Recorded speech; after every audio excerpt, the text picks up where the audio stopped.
Smith now from Houston. Steven, the Rockets have been playing with fire the whole series because those Steph Curry outbursts can come at any time, and it came at the worst possible time for the Rockets. What was your impression of those final 5 minutes of the game?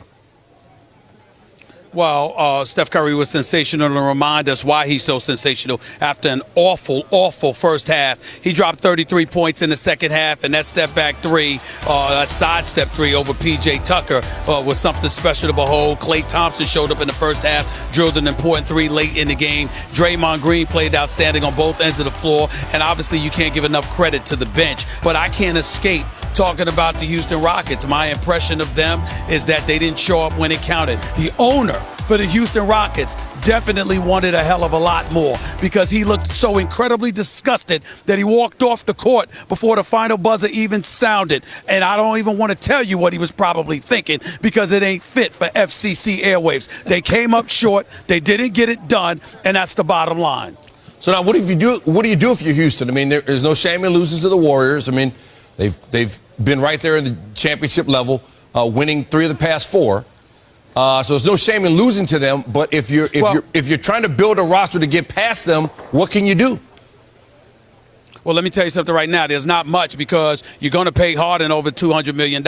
You already agreed to pay CP3 $160 million over 4 years. He's in the midst of, he's getting paid $35.6 million this season, the highest paid on the team. I'm going to bring up Tillman Fertitta, the owner for the Houston Rockets, yet again, because when they signed CP3, what did Fertitta say at that particular moment in time?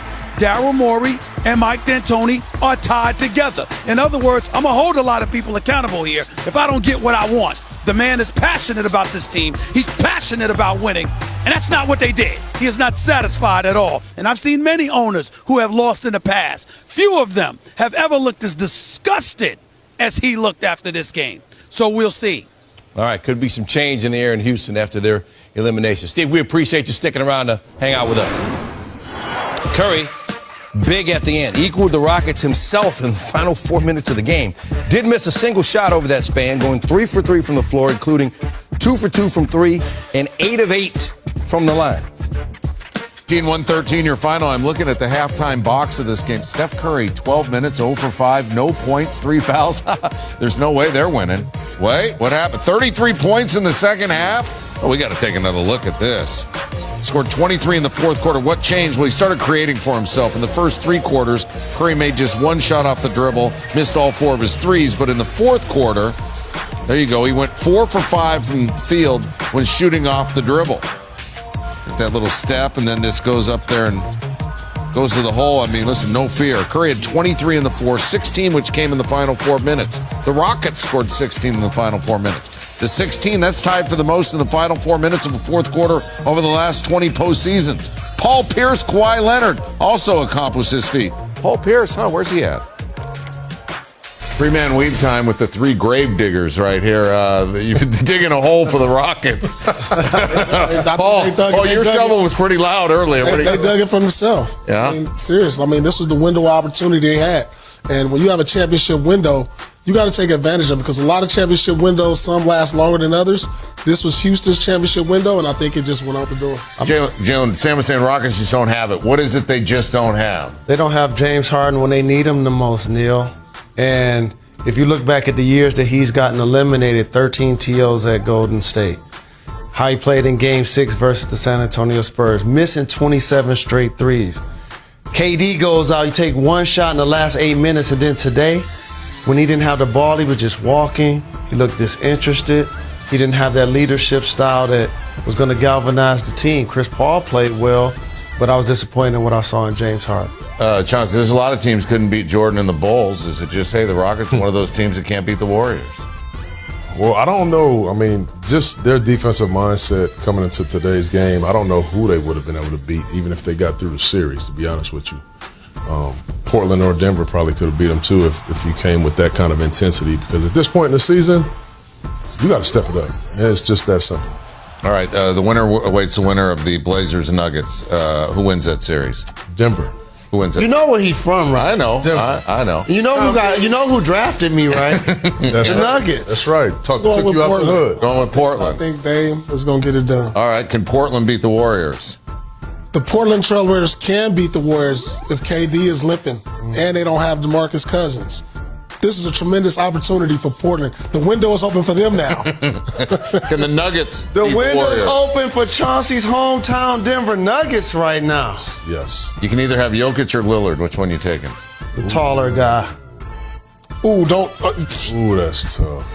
The guy that's going to give me 15 boards and 10 assists. I may take. They both giving me 30. Yeah, jump on the bandwagon. Yeah, we got Jokic. Jokic is playing the best basketball in the playoffs. Period. Greek freak.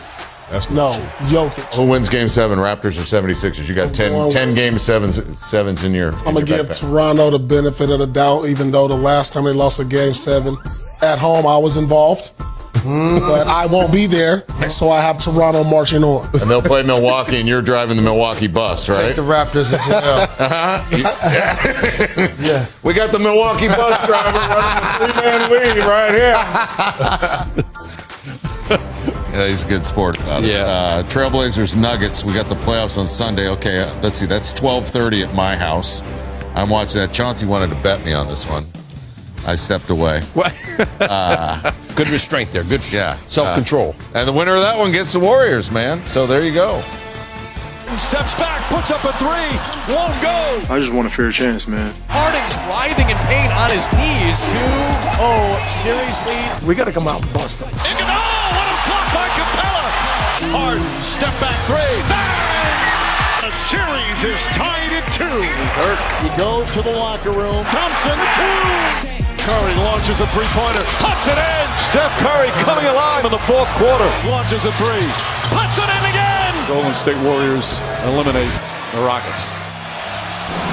Rockets are big on analytics, but they're not going to like these numbers when they take a look. Through the first 5.5 games of the series, Steph Curry couldn't make a contested three-pointer. 7 of 37, 19%, but then 4 for 9 in the second half of Game 6 on contested three-pointers, knocking them down when they really mattered. And big part of the reason why Golden State was able to close this out in 6 games. That fourth quarter was special.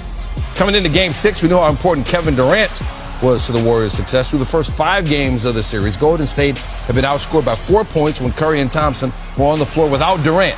But in Game 6, they flipped that script. They outscored the Rockets by 9 points while shooting 48% from beyond the arc. And if we had seen this Chris Paul throughout the series, the outcome might have been different. Entering Game 5, Paul was averaging 14.6 points, on pace to be his second fewest in a single series in his career. But according to Second Spectrum, Paul was averaging just 0.84 points per direct drive in this series entering Friday. That efficiency rose drastically in Game 6, but too little too late. Set out to Houston. That's where Nick Friedel is. You always do a good job, Nick, of taking us inside the locker room and telling us how panicked, or more often than not, how cool the Warriors are. So take us into the locker room. How cool are they now that they're advancing? Neil, here's what you need to know. Steph Curry walked in after scoring 33 points in the second half into that locker room, and his teammates gave him a standing ovation. The players and coaches on this team were beaming tonight more than they have all year. As much as they love Kevin Durant and they know they're going to need him to win a title, they really embraced the underdog factor, and they loved that they were able to come in here against their rival and win. And nobody exemplified that more than Klay Thompson. Klay, on both ends of the floor, was dominant. At the end of the game, he hit a three-pointer. He looked right at Warriors owner Joe Lacob, pointed at him. A lot of conspiracy theorists out there thought he's saying, pay me my money. I talked to Klay about it. He said, no, that wasn't it. I was just living in the moment. But then I went over and talked to Lacob. And Lacob was the guy with a gigantic smile on his face. And he said, I love Steph and Klay.